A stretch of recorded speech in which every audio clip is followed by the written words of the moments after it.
Business Unity South Africa, BUSA, says KPMG must act quickly to investigate claims of corruption if it hopes to restore confidence in the business. KPMG is still under incredible pressure over a scandal linked to its role in assisting companies linked to the Gupta family as well as the South African Revenue Service. KPMG has been accused of facilitating the theft of taxpayers' money by providing clean audits to Gupta-linked entities. The auditing firm has denied that any of its staff members were involved in corruption or criminal activity, but it has admitted that the standards associated with those audits fell short. Last week, it announced wide-ranging measures to clean house after a probe by the international unit. Several execs departed. KPMG withdrew parts of its report into the so-called rogue unit at SARS. Well, despite these efforts, a couple of companies, including Sasfin, have sacked KPMG since that announcement. KPMG still has bigger clients like Nedbank, Old Mutual, Standard Bank, Investec. Some have stated that they are reviewing the relationship. The company is still facing 2 probes by regulators. Well, let's discuss. We're joined by Kaz Kavadia, who's a board member at BUSA, Business Unity South Africa, chair of the Audit and Risk Committee. Thank you for being with us, Kaz. Thank you for having me. So there was a backlash against KPMG, and that seems to have intensified after their efforts to fix things. And I guess it seems that it's not that they did something, but that they didn't do enough. Is that where you're coming from? Yeah, I think so. I think given the developments in our country in the last few years, given the impact that the Gupta family in this case has had, given the endemic corruption that we are facing in the country at the moment, we believe that KPMG should actually come out far more forcefully and far more clearly to say that this is the damage that they caused.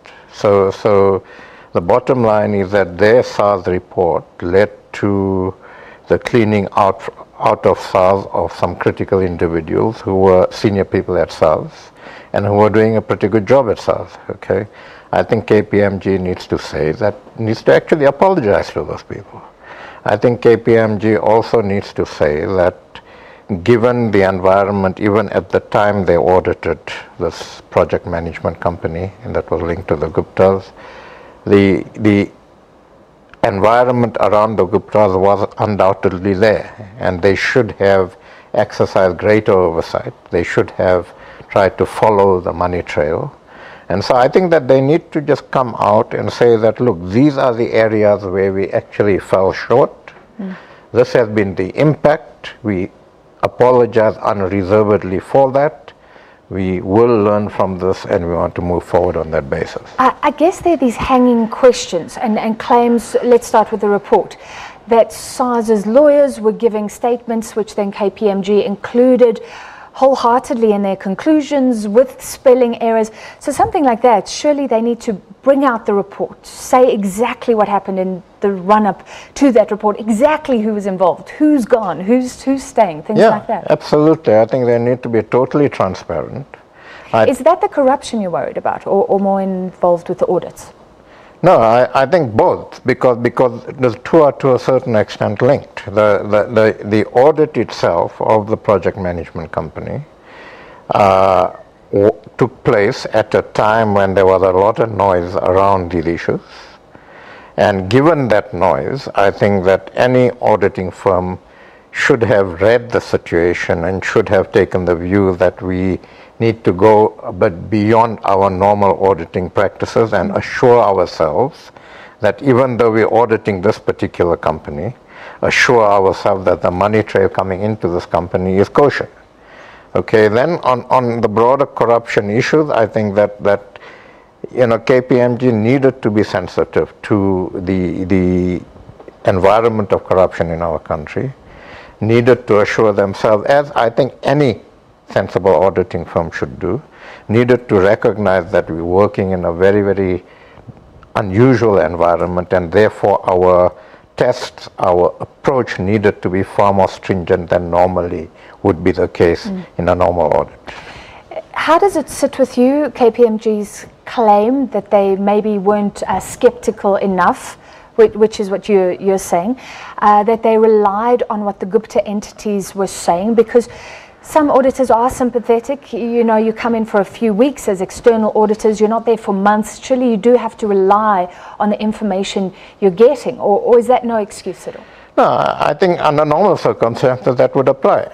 But under these circumstances, as I said, they needed to be a bit more stringent. They needed to ask themselves, okay, can we actually place reliance on the information we're getting, given all the noise around the group and its companies, okay?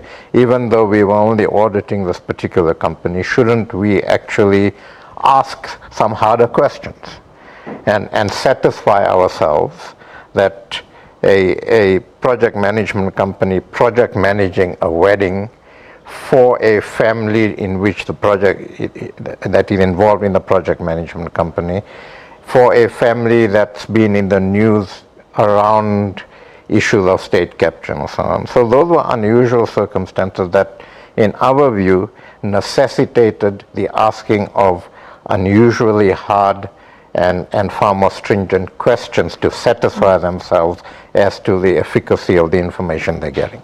Okay, so before KPMG, or if we don't know if it will or not be more forthright, but in the meantime, a lot of big companies in this country have to decide what to do.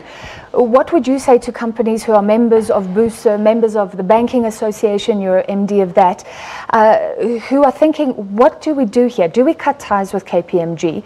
But then what about the thousands of people that work for this auditing firm that weren't involved? Yeah, How do you make that decision? Look, it would be sad if one of the big four firms in this country has to close, okay?